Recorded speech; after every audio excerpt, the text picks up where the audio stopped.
This is the Can Crushers Wrestling Podcast.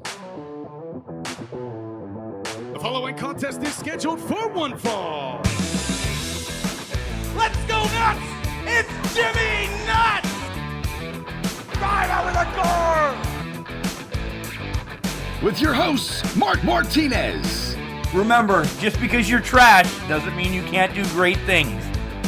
And the English Professor. It's called a garbage can, not a garbage cannot. Hey, this is former WWE superstar Duke, the Dumpster Drosy, and you are listening to the Can Crushers Podcast. And welcome to another Can Crusher Spotlight. Joining me in studio for this one, because it's pretty cool, Chad. It is pretty cool, is the guru, Chad Piranha. It is literally cold. It's about 37 degrees. It's a little frigid up here in Pennsylvania today, but this interview is hot then. Yes, definitely looking forward to this. This is a gentleman that we seen at WrestleCade last year. Outside of actual talent, the wrestlers, this was somebody who stood out really by the way he did his job. And it's like, oh, holy shit, who's this guy? Yeah. Why isn't he signed? Yeah, why isn't he on a big league wrestling? I would nerd out if it was an announcer or something, but I nerded out because it was a referee. We're usually busting referees' asses, Jeff. I'm glad you know who I am this morning. I'm drinking already, by the way. Yeah, we usually were, referees you get pissed off at. I mean, it's kind of their job at times. Right. To get heat, cause heat, miss stuff, everything. But this guy really stood out. He reminded you of somebody, right? Yeah, he reminded me a lot of Tommy Young. Like a young Tommy Young. Very, very thorough. Very checking ropes, chokeholds, and he was in the mix. We should probably mention his name, right? Yeah, that might be good. That would be a good idea, guys. We have NWA official Jarrod Fritz coming on the show, and I want to know if Tommy Young was somebody he looked up to, or was he Danny Davis? Is Jarrod going to become Danny Davis in time? I hope not. Right? I hope not. Tommy Young was bad enough at the time. Wanted to strangle him. But in a good way. In a good way. He did his job, and, the referee, the more as we're older and see matches and stuff like that, we realize the referee was a good portion player of the match. He was a director. He was, he just had to play all the parties together, get them to work all together. So he was the referee was a manager. Quarterback. Yep. Quarterback. I want to find out where he got training from, and guys, we just need to dive into this. We really do. But before we dive in and talk to Jarrod and get him on the phone, we have to talk about Collar and Elbow. Did you see? I told you. I might be in the know a little bit. Their new spring, about 4 or 5 shirts came out, and they're cool. They're cool. They look really good. Designs are real crisp. Of course, you're getting the quality. Yeah. With them and that. You can't say enough good about Collar and Elbow and their products. Head over to collarandelbow.com. Check out all their stuff. In essence, with their new spring line coming out, I'm sure there's stuff on clearance. And even if it's on clearance, you use our promo code. Chad, what is our promo code? Can Crushers with the C's. Capital C in Can, capital C in Crushers. You'll get an extra 10% off. And as transparent as we are, it kicks a couple bucks back our way, so we can do some cool things, like we announced this past weekend, starting our YouTube channel. Yeah, this is taken off. Mark got me involved a little over a year ago as a guest and stuff like that, and this is just a lot of fun. And now we're getting to where we're gonna have our former shows, guests. Who knows what all we're gonna do with YouTube? There's a lot of ideas out there where we could do with stuff. Heck, we may even put, first shows up or something like that so people can say, hey, here's their humble beginnings. Mark was drinking Black Label beer at this time. Now he's graduated to Stroh's. All right. Collar and elbow, 10% off. Can Crushers, capital C's. Let's listen to Al, and then let's get into this Jarrod interview because it's part of the NWA, our favorite right now. Yeah, definitely. Wrestling. A love and a passion we all share. I've started a wrestling brand. The wrestling brand. A brand founded on the aspects of wrestling. Two entities working together to create a product that connect emotionally for people everywhere. Collar and Elbow is the brand. Passion and love for wrestling is the drive. I am Al Snow, and this is Collar and Elbow, the wrestling brand.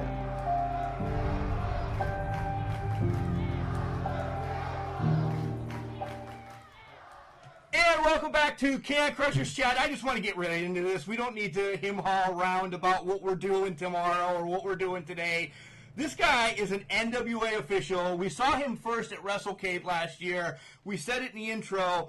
We fell in love with him, his style of refereeing, compared to some of the ding-dongs that were down there, and we mean it nicely. But Jarrod Fritz, this is awesome, isn't it? Yes, very much so. This was one of the standouts of WrestleCade that I thought,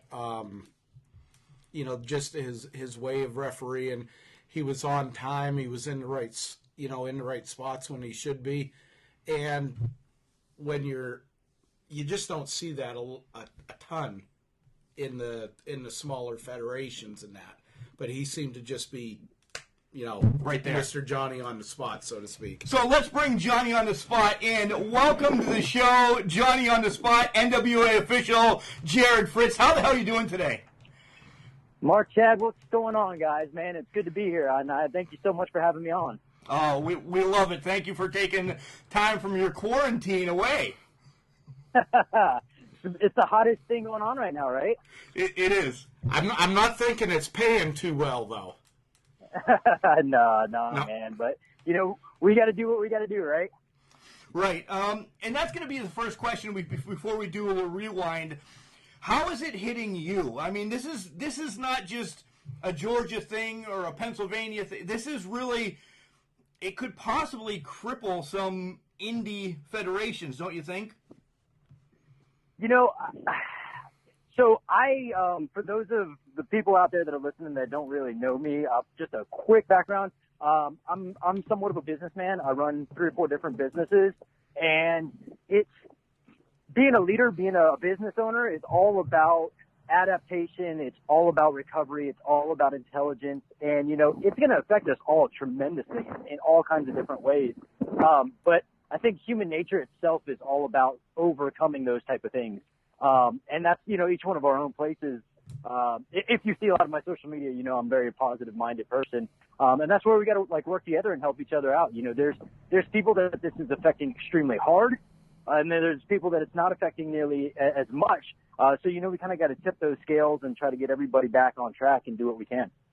Yeah, guys, if you haven't followed his social media, they're tagged all over this post. Make sure you check them out. And motivation, oh my God, you are the next. I don't know. I don't even want to throw out the next one, but you are all over the place on motivation. So thank you. No problem. Thank you for checking it out and all that. I just I've been vehemently passionate for probably about the past 6 years, I'll say. I suffered several times going to the hospital with anxiety and just hated the way it made me feel. And, it was all about mindset, and I was learning about behavioral modifications. And, essentially one of the things I tell everybody that I help along the way, coach, teach, is, whatever you focus on is what you facilitate. So if all you're going to do is complain and you're going to think about the negative stuff, that's all that's going to happen to you, But if you always keep your chin up, if you always keep looking forward, you're always going to overcome everything you got to overcome, That's a great attitude. I hope you take what I'm going to say next as a compliment. But what your positivity reminds me of Nikita Koloff and what he's doing in his life now and did since the tragedy of his first wife dying of cancer. He could have folded it in and everything like that, and he turned everything around, and now he's living the life that he wanted to live the whole time, and he's not sore about being away from wrestling because he's found a higher calling, and the positivity. And if you follow him on social media, that's all he posts. Yeah, that's all he posts. Yeah, Uncle K is a great guy, and I love his style. I personally, very open about this. I'm not a religious person, but that doesn't take away from, like, you have to find your positivity and you have to find your energy in whatever source that you possibly can. Me, I'm just kind of a universal type of person. I think about universal energies, whatever you want to call it. But, I think, like, when I'm flattered that you even thought about relating me to Uncle K, but he like, I pull out some of the stuff that he takes because it's great stuff. Yeah, he's awesome. We met him at the Crockett Cup last year, and him and Magnum TA, they're both at the same table. I was so nervous walking up to them because I knew what their history was, what they've gone through and everything like that, and to just see how both of them have turned it around, taken it different directions, and it's just good to see that positivity from people that have lost so much. I wholeheartly agree with you. All right, let's do the rewind that we always like to do and find out about little Jarrod. And how did you get not involved into wrestling, not that word yet. How did you get the liking of wrestling? Was it grandpa, mom, dad? Who said, Jarrod, you need to watch this because it's the greatest thing on earth? Yeah, that's a great question because I always feel so insufficient because there's so many fans out there that can, like, remember the exact date, the exact match, everything that really pulled them into it. And what I can tell you that I remember is I used to go over to my uncle's house, and he would always have it on the little, because he lived in a trailer, and he had one of those little tiny TVs that, I don't know, what were they, like 9 inches, 10 inches? Yeah. But, I don't even know honestly what federation was. I'm going to assume it was WWF because I'm pretty sure Dusty was wearing the black and yellow. But, he was a big Dusty Rhodes fan. And I remember watching it, and I was like, man, this is really, really cool. And I immediately went home, and I told my mom, I was like, Mom, Uncle John was watching wrestling. I got to watch wrestling. She's like, absolutely not. It's dangerous. You're going to hurt you're going to hurt somebody. And my mom's not a prude by any means. She was just a protective mom. I was born a very premature baby, and I was sick a lot when I was younger. So she was just very protective and everything. So me being ever vigilant about it, I'd go in my room, I'd shut the door, and I'd turn it on. And when I'd hear it coming down the hallway, I'd turn the channel real quick, But, I think I can honestly tell you that when I was stuck in the, like, I got to watch this no matter what, and I believe, if I'm not mistaken, it was the debut match of The Ultimate Warrior. And when he came in, and, the paint and the muscles and the tassels and the colors, I was just like, holy crap. This guy is like a real-life superhero. This is awesome. I love it. And then eventually she kind of caved in on it. She, my friends were watching it at their houses, and I was watching it. And I was honest with my mom. I'm like, yeah, I watch it over at their house. And she kind of gave in onto it. And, I really got sucked into Warrior and Papa Shango's angle. I love characters growing up. Like, hindsight, you look at it now and you're like, man, that was horrible wrestling, but it was great entertainment, and now I'm more of a fan of actual, like, wrestling and the psychology and things in that nature. Well, that kind of goes hand in hand with what you are. So you mentioned all your favorites, so you're clearly just reading our list that we ask questions from the computer, so that's all right. You brought up that you had some illnesses and everything, being a premature baby. Did that lead for you not to want to be a wrestler, or did you backyard wrestle is what I'm going to ask? No, with some of my friends, we kind of did just some goofy stuff. We never did, like, actual backyard wrestling, but we'd put each other in the figure four or, sharpshooters, whatever. My friend had the wrestling buddies, and we we'd throw the Randy Savage elbow from the top of the bunk beds and all that. But, honestly, I played football in high school. I wrestled in high school. I did track for a year in high school. So I was very athletic all throughout high school. And I remember, I think it was my senior year was the first year that they did Tough Enough. And I was like, I can do this. Like, I can absolutely do this. And then I realized I had no idea what independent wrestling was. And that, to do this, you're going to have to go basically surrender yourself and pay for everything. And that was just not going to happen because actually my senior year of high school, I was actually living it on my own. So, it really wasn't an option, and it kind of faded away for a while. And then it wasn't until about 7 years ago, that I started doing. I can give you guys the extended version. I worked with. I'm a massage therapist by trade, Right. and I had worked at the '08 Olympics with the women's national soccer team, and one of the doctors that worked with that team ended up working for WWE.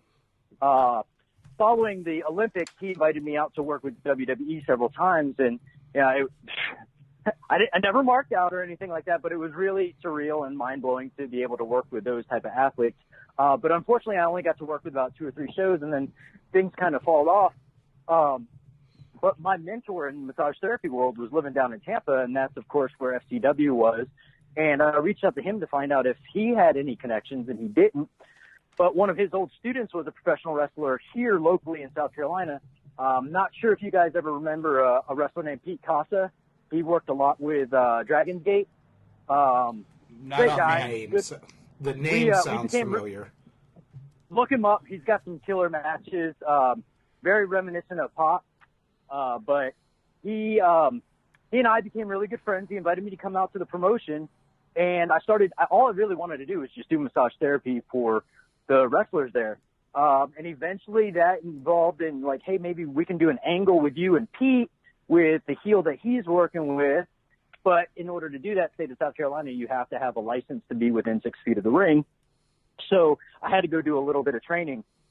And the guy who ended up training me was like, hey, you're pretty athletic. You could actually, you could be a part of the show.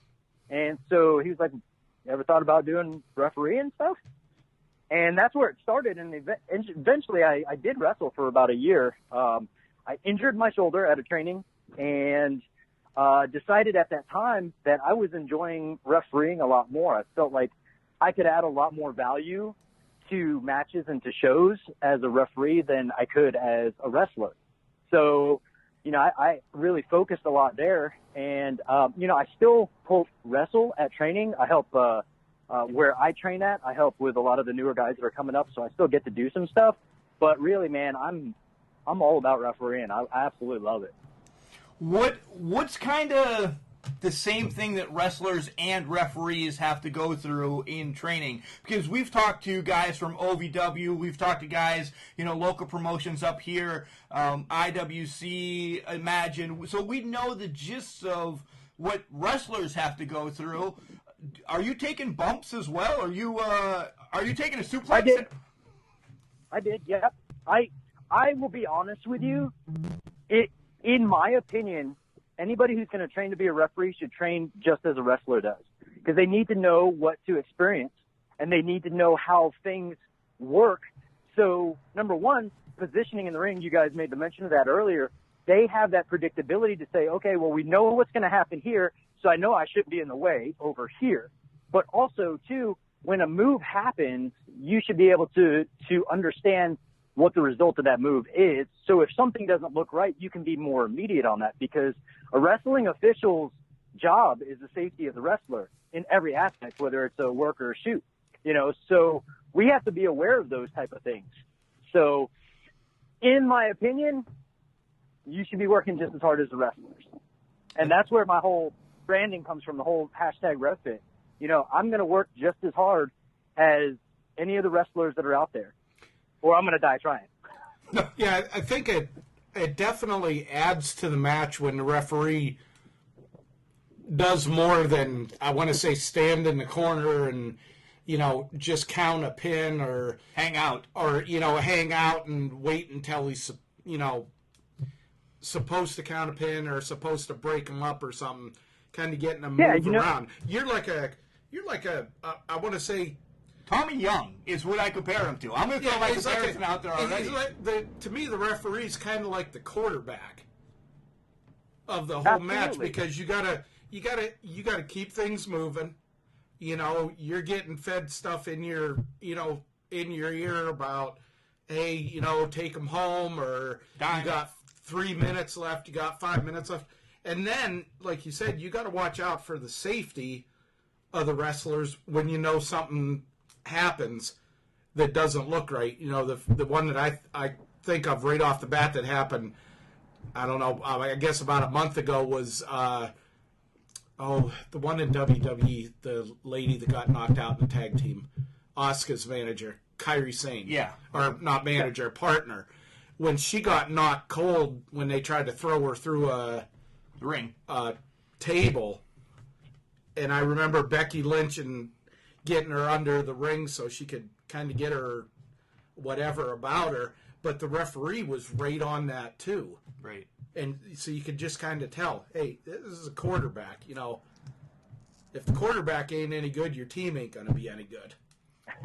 That's very true. And if you think about it, those people in the ring with you have to trust you in order to go to the levels that they go to. They don't necessarily have to, but they're going to feel a whole hell of a lot safer if they do trust you. And in a way, the one thing I noticed when I was first studying refereeing is just like you said, you know, there's some guys that stand in the corner and they don't add any type of a value to the match. They don't really help paint the picture that needs to be painted. And the way that I look at it is, if you see a referee just stand in the corner when these big moves happen and they just stand there, that referee's telling you that wasn't important, right? So when I see a big move, I'm immediately going to go check on them for two reasons. Number one, I do need to make sure that they're okay, but it also paints the picture for the audience and for the crowd to say, well, crap, if the referee's worried about them, then, you know, maybe something really did happen. What was taught to me at a very early stage of my training was everybody knows kayfabe's dead, right? Yeah. So you have to make the audience question that. Well, we know it's fake, but damn, that maybe it's not, you know. And I don't use fake. Yeah, you said that, not us. Wow. Yeah. So, but no, and that's from diction from other people, you know. And that's the funny thing is where I've invited some of my friends who are like, that's all fake, you know. I'm like, okay, it's fake. Come on, let's watch it. And they got done. And they're like, man, that one spot, was he okay? I'm like, he was absolutely fine. But see, you had to question it, and that's my challenge. Is you can tell me and say it's fake all you want, but come on, let's watch. Let's make this happen. You know, you can go back to that attitude back in the 80s. I'll even bump it back to the 70s, where some of the promotions would take the guys, oh, that stuff's fake. Well, why don't you come in the ring and, you know, just go for a few minutes before the show or after the show. And then they'd put them in the ring with somebody like Bill Dundee or Dick Murdoch. They're laying waste to them. And they would stretch them. And it's like, oh my God, that, you know, yeah, they may be choreographed as far as landing and stuff like that and everything, but yeah, that stuff's not fake. It's not. Yeah, Jarrod said that. Jarrod Fritz from the NWA said that. No, he did not. He was just quoting people. Don't throw him under the bus. But it's serious. You know, I show people the picture of my very first day of training, and my back is completely bruised. And the only thing I did that day for 45 minutes was run ropes. You know, that's it. That's all I did was run ropes, and it was beat up to hell. You know, so you can only imagine what happens with the other stuff, right? I had the privilege with one of the local organizations up here to run the ropes, and I did it for 5 minutes, Jarrod. 5 minutes. Now, granted, I'm 43, overweight, garbage man who's now injured. Okay, and I was dying. Not from the running part. The ropes legit hurt. They hurt. They're legit wired digging into your back. It's not fun. Yes. Yeah. Yes. And that's you know, when my first training, the trainer asked me, he goes, "What'd you think?" I said, "Well, it's pretty much everything that I thought it would be. I knew it was going to be tough." I said, "But the most deceptive thing was the ropes, because it's 5/8-inch steel cable wrapped in electrical tape, and that's what it is. So when it's taught, you're not just going to fall into these ropes. You have to hit the rope so that it can create enough ricochet to throw you off back into the other side of the rope. So essentially, when you go to run into the rope, you're not running into the rope. You're running into the wall behind the rope. So you're literally hurling yourself on top of metal." Yeah. You brought up training. We always like giving props to your trainer. Please tell us who your trainer was for like the refereeing part. Did you go to a refereeing school? Because I know they're out there for wrestling. Yeah, no, I did. Where I'm at, there's not a lot of options when it comes to schools, if you will. But I trained with a guy named Bob Keller right outside of Columbia, South Carolina, a little place called Swansea, Gaston area. And he actually trained John Schuyler. I don't know if you guys are familiar with John Schuyler or not, but between the two of them, they did a lot of my training. And then early in my career, I went to the Mid-Atlantic Fan Fest. They had a training camp there with Dr. Tom Pritchard, Lance Storm, Nigel McGuinness, Les Thatcher, Rip Rogers. Jerry Briscoe was there for a day. So I got to learn a lot from them. And then in my local promotion here at Old School Championship Wrestling, one of the frequent ones there is Gangrel. And, he's got the wrestling asylum down in Florida, but every time he comes in there, man, he gets in the ring and he shows us a couple things here and he helps us tweak things here and there. So, those are really my biggest influences, but, Bob and John are definitely the ones who really gave me a lot, but I'm a huge sponge for education when it comes to those things. So I'll sit there, and anytime I'm on a show that maybe, a name would be on there, I will pick their brain. I will ask them, hey, what did you think of the match? Was there anything that I could personally do to tweak it? And they would give me whatever response I needed and the psychology that went with it. And so it made sense. And that's my biggest thing is, I want everything to make sense. And if you're going to tell me to do something, I want to know why I'm doing it. So it's always evolving. I'm always learning. How much YouTube do you watch? Do you go back? And I mentioned Tommy Young because, like I said, I picture you as a younger Tommy Young. You're in there checking the chin holds. You're in there doing everything. Have you watched him or Teddy Long or the Hebner brothers? You're working with Brian. So how much you get from video or Brian? Oh, I tell you what, I watch a lot of video, probably to the point that my wife gets annoyed by it.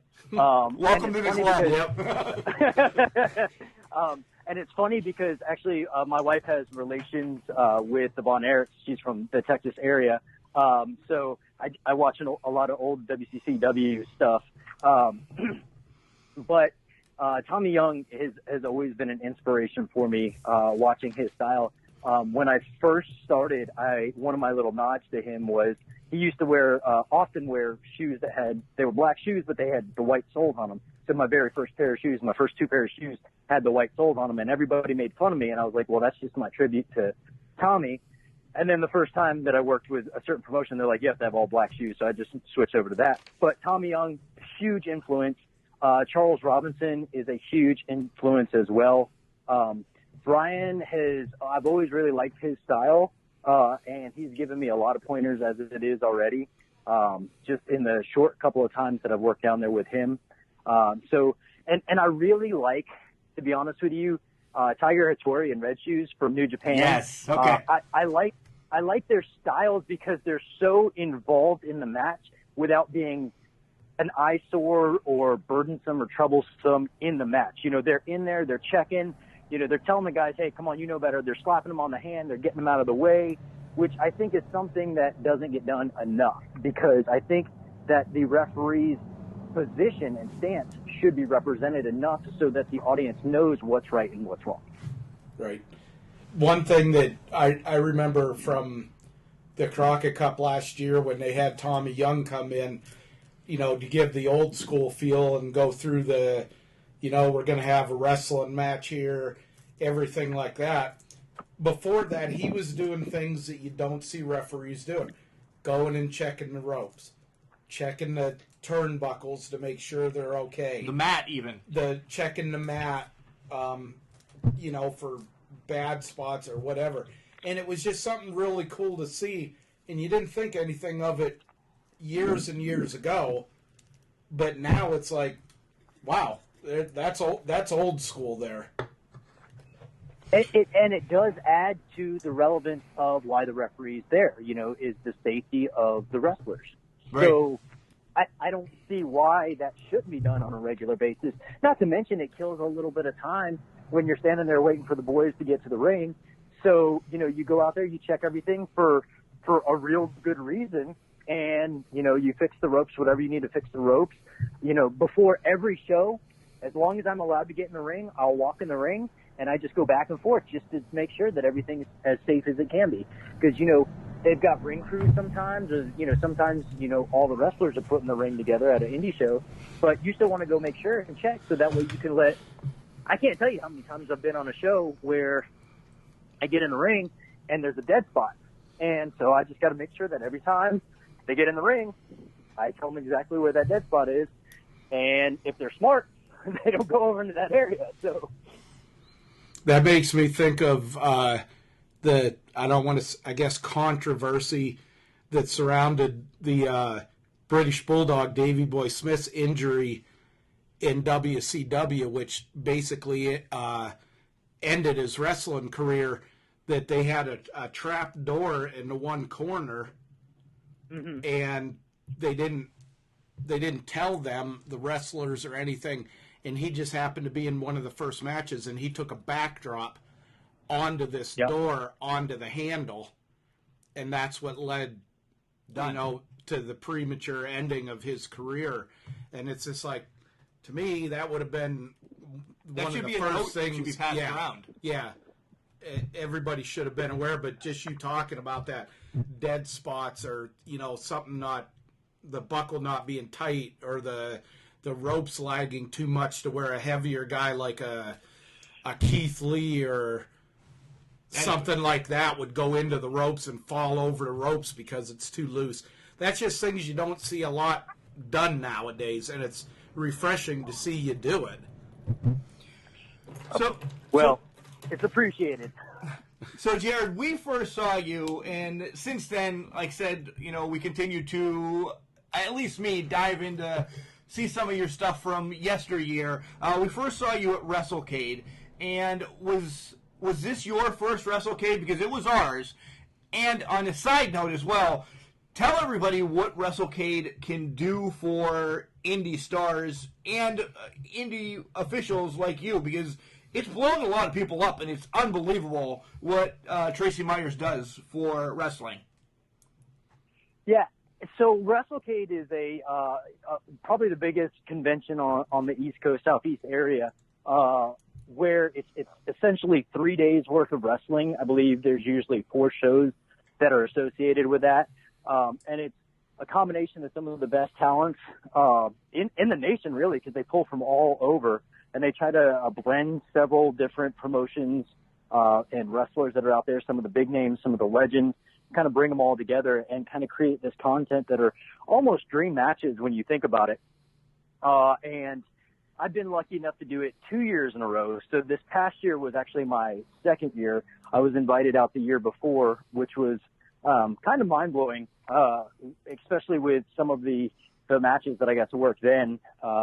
But those people work so hard when you look at all the behind-the-scenes stuff just in the weekend, but all the stuff that they go through back then, back on the back end of it. They're already starting to promote, because it comes the weekend of Thanksgiving in November, and they're already starting to announce some of the people that are coming this year. So there's a lot that goes into it, and to answer the second part of your question, I think it's a great platform because there's so many thousands of people that walk through those doors that get to see you highlighted with some of the greatest that are in the business.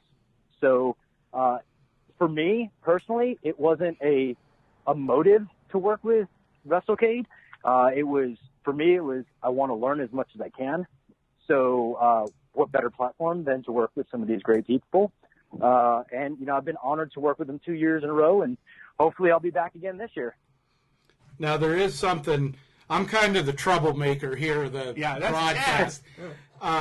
Two things I want to ask you about. With WrestleCade last year, there was a controversy, to say the least, with the Sandman's remarks about women wrestling main eventing the main card. What did you hear of that? What was kind of the feeling backstage about it? What's your feelings about it? So, to be honest with you, like straightforward, I had no idea what the heck was going on. I didn't know until after the show had finished, like what the remarks were, because I was at every show that I go to, if they allow me to, I bring my massage chair and I work on the boys, because they put their bodies through hell. So why not try to help them out a little bit? So I was working on people, and I usually try to stay out of a lot of conversations in locker rooms because, there's a lot of stuff that I don't want to get involved with. So I really didn't know until afterwards. And then as far as, what he said and the responses and everything, I'm a very unbiased type of person. My thing is show me that you can do it. Yep. Thank you. I don't think that anybody's incapable of a main event spot. But as long as your passion, your drive is there, you make sense with what you do, anybody can do it. Anybody can do it. That's exactly what I was thinking. I was never a fan of the Sandman as it was, and he made his living in ECW and that. And I just thought it's like, man, these, the best matches that we honestly felt were that weekend were the women's matches. That was just our opinion, and it's just like, what would you rather have, a really good women's match or me and you wrestling? Yeah, I mean, you could throw Mark and me in the ring, and it wouldn't be pretty at all. But I think that if you earn the spot, you got to go for it, and there can't be anybody that blames you if you do. Absolutely, and the way I've always looked at it is, your business, your team, whatever you want to look at, is only as strong as your weakest link. And when you've got somebody in there kind of tearing apart things, it shows a sign of weakness in like the wrestling community. And for me personally, I may not agree with matches, or I may not agree with how it, quote, makes sense or anything like that, but it doesn't mean it's not good wrestling. It's just not the style that I like. I think Tim Storm said it the best in the interview that he had with, I think it was Chris Van Vliet. There's a lot of flavors of ice cream. And just because I like chocolate doesn't mean you have to like chocolate, but we both like ice cream, right? Right. So right. I think that's, it's a great analogy, a great metaphor for what wrestling is right now. There's so much out there, and it's a great time to be a wrestler. It's a great time to be a wrestling fan because you have so many options.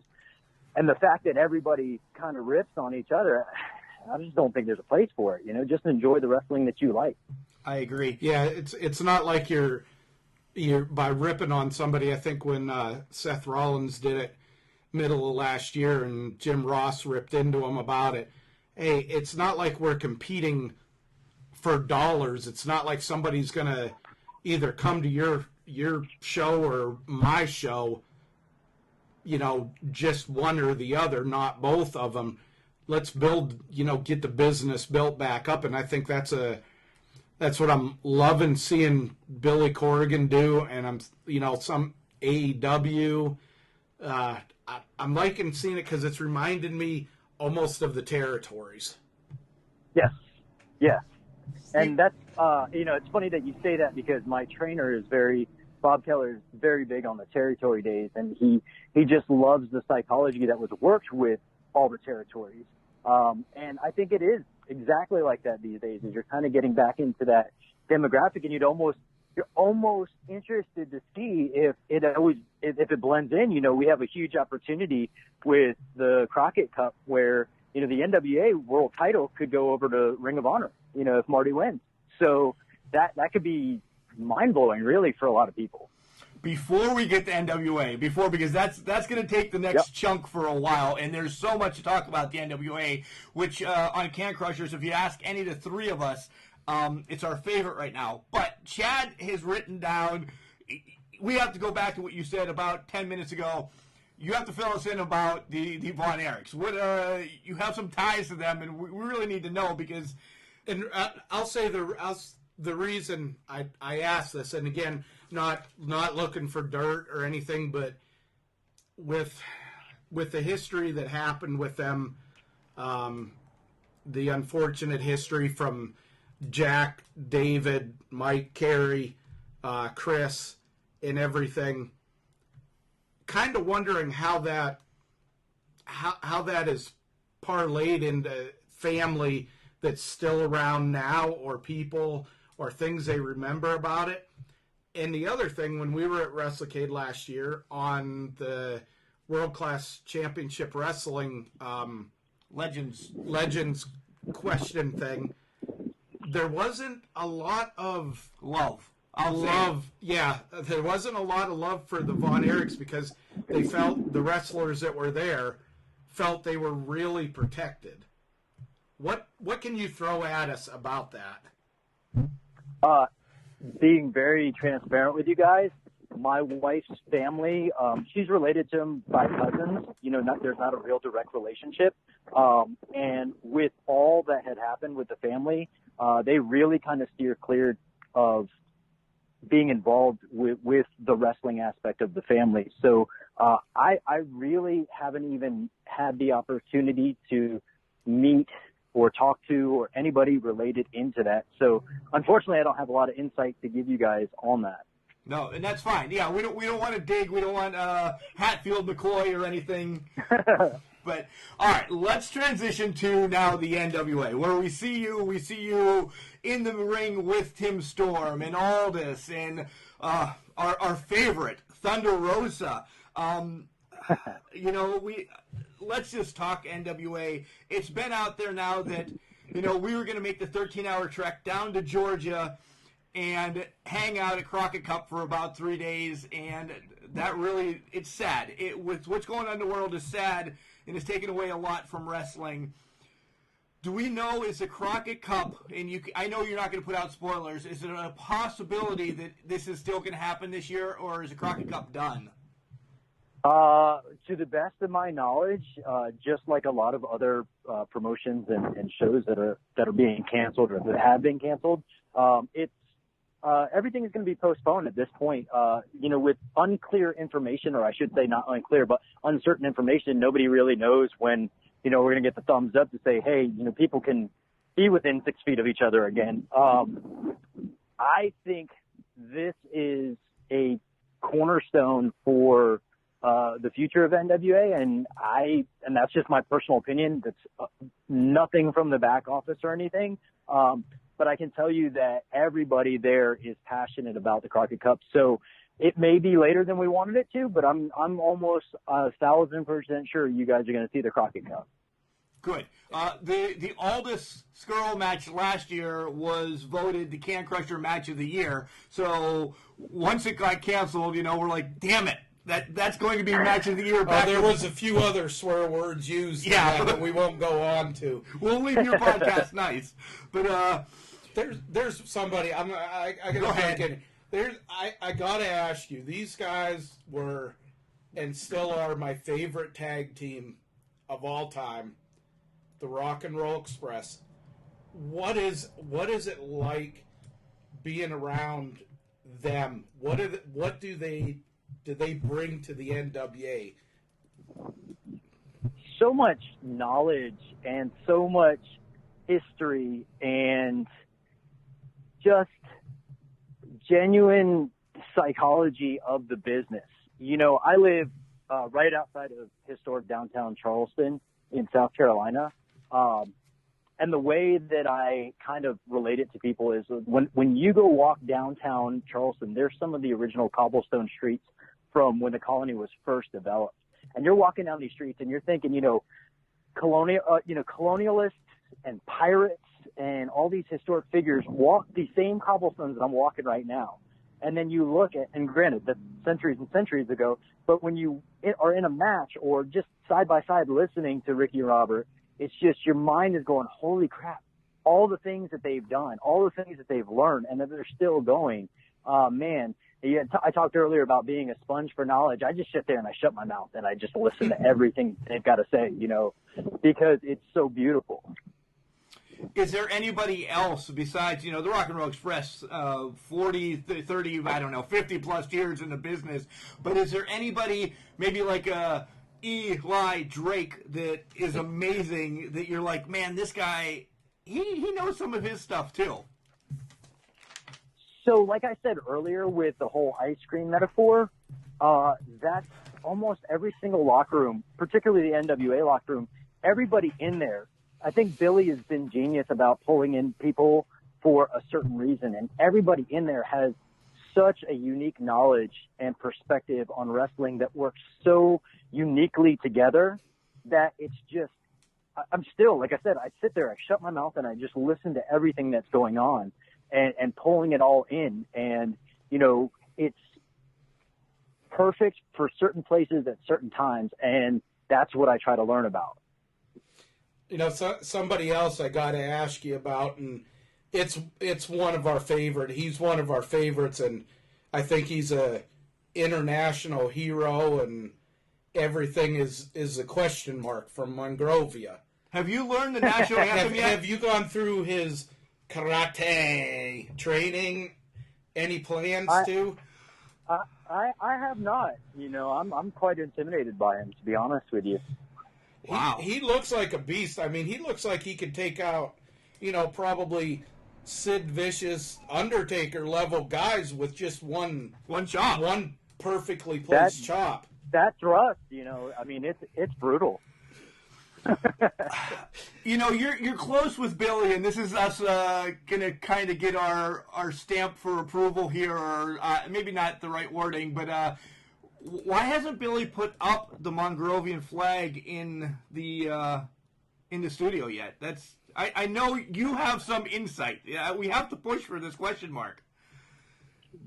Gentlemen, that is well above my pay grade. All right, well, I'm just saying. See, we were going to push for it at the Crockett Cup, and we had this. We're postponing it. We had this whole. We don't want them to know yet either. If they're not going to tell us anything, we're not going to tell them. I think with his contributions and training and he should be his first member of the Hall of Fame. Yeah, definitely. So you have a great women's division too. We talk about the guys all the time, but we have to give props to the women, and it's Allison Kay, it's Marty Bell, it's our favorite Thunder Rosa. I mean, the list goes on and on. But they're the hottest women's division right now in wrestling because they're keeping it simple, stupid, right? They're just doing old school wrestling. You're 100% right on that. It's genuine old school wrestling, and the way that I feel about it, and this isn't downplaying anybody else by any means, I'd like to be clear about that, is what I really truly like about it is they're showing the world that they can, quote, wrestle. They can actually get out there and wrestle and do things like that. They don't have to do any big, crazy high spots. They don't have to do any goofy bikini matches or anything like that. They can actually go out there and actually wrestle and create a really good match. All right, well, we have a couple more questions. We want to give you your props as well to tell us where you're going and everything. But besides NWA, what else are you doing? Not personal life yet. You can promote that as well, but where else are you working wrestling organizations that maybe you can pop up in Pittsburgh or Louisville, Kentucky, or Akron, Ohio? Where else can we see you once in a while? So I predominantly stay in the Southeast area. My home promotion is Old School Championship Wrestling out of Hanahan, South Carolina. Great promotion. Very, very, very focused on the family experience of it. It's exactly what it says. It's old school wrestling. The one that my trainer runs right out of the Columbia area is WrestleForce. And I've always been with them since day one. That's where I actually made my referee debut. Let's see, some of the other promotions I work with, PWX out of Charlotte, PWX and PWX Pure. I work with them. Of course, I work with WrestleCade, as you guys know. And there's several other smaller promotions that if I get the opportunity, because my schedule is ridiculously busy, I'll work with APW out of Chester, South Carolina. And I've gone to a couple other ones here or there. I would love the opportunity to work in other states if it's presented to me and given the opportunity that it fits into my schedule and everything. So yeah, that's kind of where I'm at right now. If you, I got something for you here. This is a general fan question. Give me your top. If you could referee a match with these guys in it, That's the next question. It's always asked. It's his dream match that he wants to referee. well, it doesn't.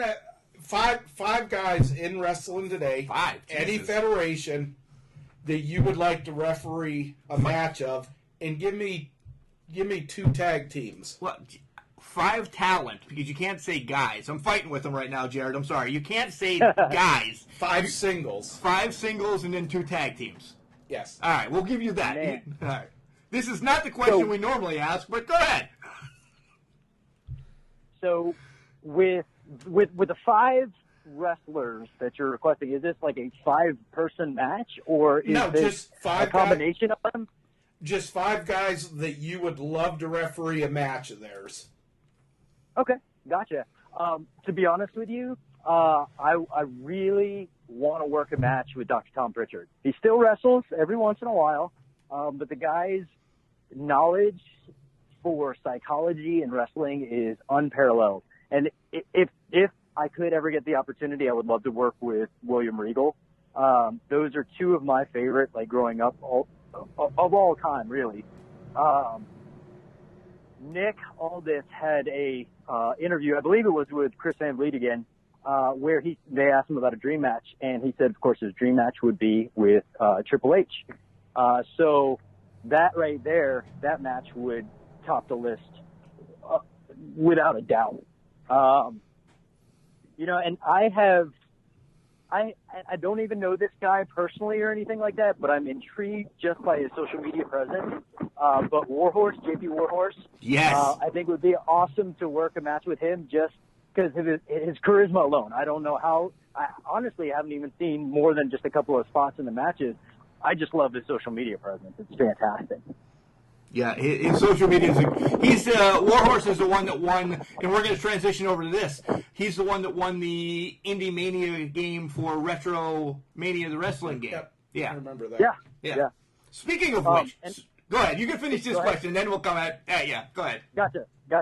So I think that was my 5, but I got to throw in an honorable mention. A guy that I met at the Tom Pritchard camp, a guy by the name of Sean Donovan. I have followed him ever since the camp and everything, and he's such a good, genuine wrestler, and I would just love the opportunity to work at least one match with him. I would have loved to have worked the send-off match between him and Danny Moss, but getting an opportunity to work with him, and I believe you guys asked about tag teams. For my nostalgia purposes, I would love to work with the Hardy Boys. I don't know if that's even a possibility anymore. Right, yeah. We don't know. But that would definitely be kind of like top my list there. And one of the ones that I've kind of been following on social media too, and again, I just kind of like love their characters and everything, is 4 Minutes of Heat. Okay. I think they're out of the Washington area. I think they are. Yeah. Nice. So. All right, so I'm gonna be the bad guy. You didn't say any women. You don't want to work with any women? To be honest with you, man, I have had the opportunity to work with a lot of the women that I have wanted to work with. Nice. So it. No, that's good enough answer. You don't have to. No, that was me. That's good. Just like you guys are really big fans of Thunder Rosa, and I'm really big fan of Thunder Rosa as well. And I was blown away by my debut match with NWA being between Tasha Steelz and Thunder Rosa. And I've had the opportunity to work with Queens of Combat, which is based out of the Charlotte area, and there's a lot of the women. That's all women's show. So I've got to work with some of the really, really, really good female talents that are out there. I've got to work with Camille when she was on the Indies. So, that's a great one to work with. I've got to work with Tessa. I've got to work with Sue Young. So I've been blessed to be able to work with a lot of the great women that are out there. So to say, would I want to work with them again? Absolutely. Who wouldn't want to work with them again, But I don't think there's anybody out there right now, female-wise, with the exception of, I honestly have to say, Trish Stratus and Lita would be awesome to work with. But again, I don't know if that's even a possibility anymore. You brought up Queens of Combat, and that was voted our favorite card of WrestleCade this year. You brought up Tasha Steelz, and between her and Ethan Page, I think they stole WrestleCade. They were unbelievable. But that's fair enough. You can go back and listen to the WrestleCade podcast that we did. We talked a little bit before about the video game going out, Retromania and everything. And are you going to buy that and play it? You have a whole NWA on it. Are you gonna play some video games? It's your roster's right there.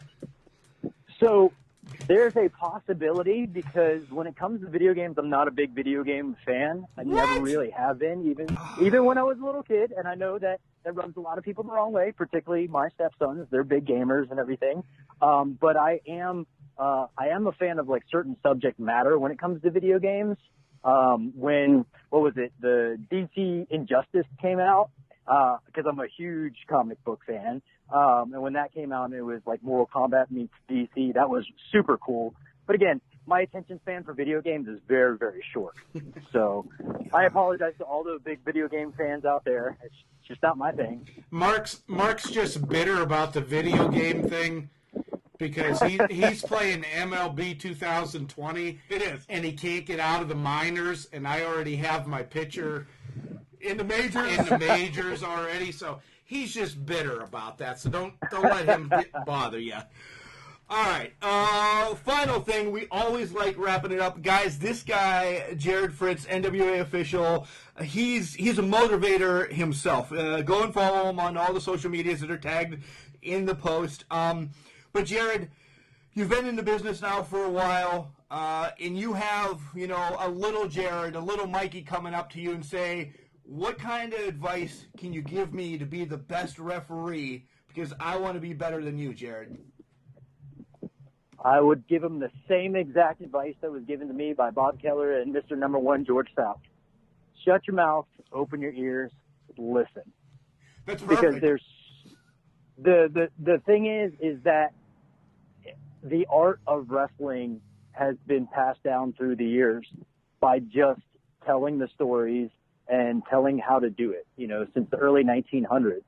And in my opinion, you can be innovative and you can create new things, but the bones of it all comes down through that legacy. So shut your mouth, open your ears, and listen. And you can learn so much by doing that, and then just applying it in the ring. And you can shine it up a little bit in your own essence if you want to, but just learn. And finally, like I said, we're going to give you your props. We know that you're a massage therapist and everything. Tell everybody out there, in listening land, if they're down in South Carolina, where they can hook you up and what you can do for them. Yeah, so my business is based out of Charleston, South Carolina. It's Define Therapeutic Massage. You can hop online and you can check it out at www.definedmassage.com. And I also do work with a health and wellness supplement company called Advocare. And if anybody is ever interested, I don't throw my links out or anything like that. You just feel free to shoot me a message on any of my social media platforms, and I'll talk to you guys there. There you go. Awesome. Jarrod, this was fun. Thank you for bringing us into the NWA a little bit of your history. And, man, I hope we see you at the Crockett Cup sometime this year. You will. I can guarantee it. Chad, he's pretty much guaranteed the Crockett Cup is going to go without guaranteeing it. Without guaranteeing it, and I'm excited about this. I don't care when. We have our money in a safe place in the ground somewhere behind your house. I'm not even sure, But when it comes that they're coming back on sale, I'm thinking they're going to announce it lickety-split in June. Maybe it's going to happen in July or August. I'm thinking once this, coronavirus stuff ends and we're getting, pulling out of the rules and everything like that, I think they're probably going to announce Croc Cup within 2 weeks of that. Yeah. I'm shooting with WrestleCade being in November. It's not going to happen in November, but I'm thinking this might be a September, October trip. If it's September 19th, and I'm not sure of dates right now, if it's around Ethan's birthday, I might be in trouble. But You could bribe your way out. I could bribe my way out. Maybe you can get the new Xbox 7,000 million whatever, or a new designer graphic game for his computer or something. Hell, I'm gonna miss the wife's birthday again at WrestleCade. So why not? You are a brave man. Why not screw over the son as well? Yeah, I mean, I'm just a bag of shit, more or less. I wouldn't say that. I'd be like, watching your insurance policies and stuff like that. Jay Bradley already has claims on that. So, guys, yeah. So that's him and my wife have figured something out when we made the trip down to OVW that Jay Bradley is going to get, 75%, and Kelly's actually getting the screw end of the deal, only 25. Well, that's what they're telling you. There might be policies you don't know about. There are policies I don't know about. I paid one yesterday, I think. All right, let's talk about Jarrod. First off and foremost, I like that he brings his massage therapy stuff to shows and takes care of the boys and gals in the backstage. That's a class act. Yeah, and, and a lot of guys could just go do their, ref their match, be in their match, and just, if they're going to do something later that evening, they'll just, kind of withdraw from people, not have a lot to do. It's like in between his matches and stuff like that, he's working on the boys. That's cool. He's taking care of them. Yeah. And I don't know if you noticed, our last 3 spotlights have kind of been about motivation. And did I know it was going to happen this way when I set up Dalton Wade, Spencer Slade, and now Jarrod Fritz? But these are falling in line. These 3, the last 3 spotlights, are what we need right now. Jarrod, again, always getting online and just talking about motivation. And he said at the beginning, if you're going to look down all your life, that's the way your life's going to live. He didn't say it that way, but that's the way I'm paraphrasing it, right? Yeah. Yep. Basically, this is a very uncertain time for everybody with the virus going around and everything. I know this is a very personal time for you with passing of your mom 6 months ago. It's just kind of weird when things like this hit because this is it's weird. Perfect. Yeah. Even if you're not sick or you don't know somebody that's sick or you're not going, through what Mark has gone through, still this is very uncertain times and it's a pick me up. Yeah. It's a smile doesn't cost a thing. No. And it could change somebody's life. I mean, just look at Alexa Bliss when she smiles. It changes your life. It changes my life. Oh, my God.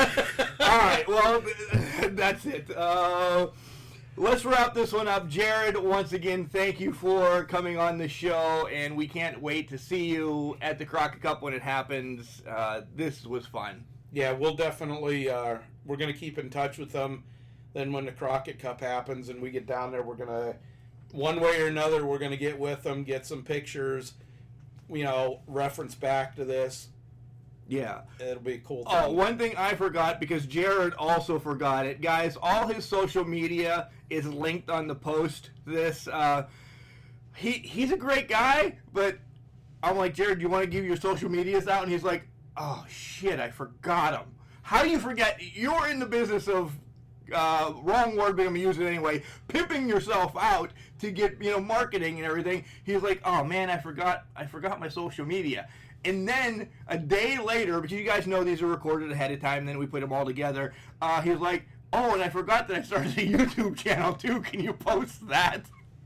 See, and something you'll learn with this interview with him, you'll see, although he loves his refereeing job and everything like that, it's not his life. It's not his life. and he has so much else going on. He's a businessman. Yeah, he is. Like 4 businesses, I think he said he had going on. 75 maybe. But you know, he has a lot going on. So, but he's not taking time to play video games with his kids. That's what pisses me off. Yeah. I don't know. That's kind of weird. He could have been a referee in Retromania that's coming out. I think he should still get a push. I think it's because his kids probably, you know, beat his ass. Yeah, they probably stomp him into the ground. Well, I think that's probably why he doesn't like it. You know, whatever. All right, once again, thanks, and we'll see you guys this weekend. But remember, just because you're trash doesn't mean you can't do great things. It's called a garbage can. Not a garbage cannot.